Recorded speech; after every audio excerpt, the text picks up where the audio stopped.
اس کے ان بندوں پر سلام ہے جس کو اس نے منتخب فرمایا، بھلا اللہ بہتر ہے یا وہ جن کو یہ اس کا شریک بناتے ہیں؟ بھلا کس نے آسمانوں اور زمین کو پیدا کیا اور کس نے تمہارے لیے آسمان سے پانی برسایا؟ پھر ہم نے اس سے سرسبز باغ اگائے، تمہارا کام تو نہ تھا کہ تم ان کے درختوں کو اگاتے؟ تو کیا اللہ کے ساتھ کوئی اور بھی معبود ہے؟ ہرگز نہیں، بلکہ یہ لوگ رستے سے الگ ہو رہے ہیں۔ بھلا کس نے زمین کو قرارگاہ بنایا اور اس کے بیچ نہریں بنائیں اور اس کے لیے پہاڑ بنائے، اور کس نے دو دریاؤں کے بیچ اوٹ بنائی؟ یہ سب کچھ اللہ نے بنایا، تو کیا اللہ کے ساتھ کوئی اور معبود بھی ہے؟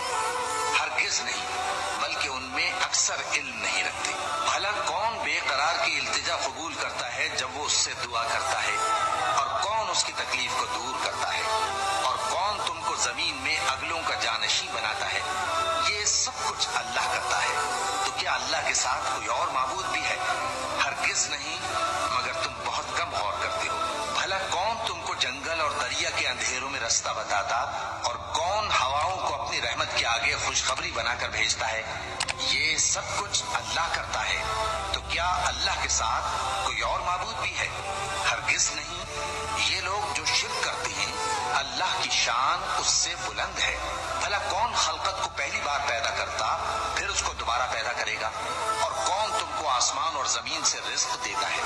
یہ سب کچھ اللہ کرتا ہے، تو کیا اللہ کے ساتھ کوئی اور معبود بھی ہے؟ ہرگز نہیں۔ کہہ دو کہ مشرکو، اگر تم سچے ہو تو دلیل پیش کرو۔ کہہ دو کہ جو لوگ آسمانوں اور زمین میں ہیں اللہ کے سوا غیب کی باتیں نہیں جانتے، اور نہ یہ جانتے ہیں کہ کب زندہ کر کے اٹھائے جائیں گے، بلکہ آخرت کے بارے میں ان کا علم ختم ہو چکا ہے، بلکہ یہ اس کی طرف سے شک میں ہے، بلکہ یہ اس سے اندھے ہو رہے ہیں۔ اور جو لوگ کافر ہیں کہتے ہیں کہ جب ہم اور ہمارے باپ دادا مٹی ہو جائیں گے تو کیا ہم پھر قبروں سے نکالے جائیں گے؟ یہ وعدہ ہم سے اور ہمارے باپ دادا سے پہلے سے ہوتا چلا آیا ہے، کہاں کا اٹھنا اور کیسی قیامت؟ یہ تو صرف پہلے لوگوں کی کہانیاں ہیں۔ کہہ دو کہ ملک میں چلو پھرو، پھر دیکھو کہ گناہگاروں کا انجام کیا ہوا ہے، اور ان کے حال پر غم نہ کرنا، اور نہ ان چالوں سے جو یہ کر رہے ہیں تنگ دل ہونا۔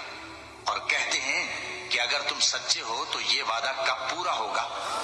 کہہ دو کہ جس عذاب کے لیے تم جلدی کر رہے ہو شاید اس میں سے کچھ تمہارے نزدیک آ پہنچا ہو، اور تمہارا پروردگار تو لوگوں پر فضل کرنے والا ہے، لیکن ان میں سے اکثر شکر نہیں کرتے۔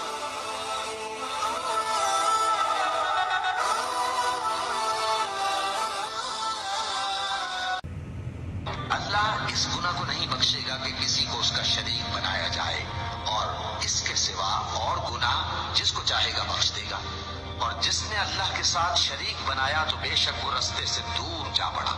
اور اللہ ہی کی عبادت کرو اور اس کے ساتھ کسی چیز کو شریک نہ بناؤ، اور جان رکھو کہ جو شخص اللہ کے ساتھ شرک کرے گا اللہ اس پر بہشت کو حرام کر دے گا، اور اس کا ٹھکانہ دوزخ ہے، اور ظالموں کا کوئی مددگار نہیں ہوگا۔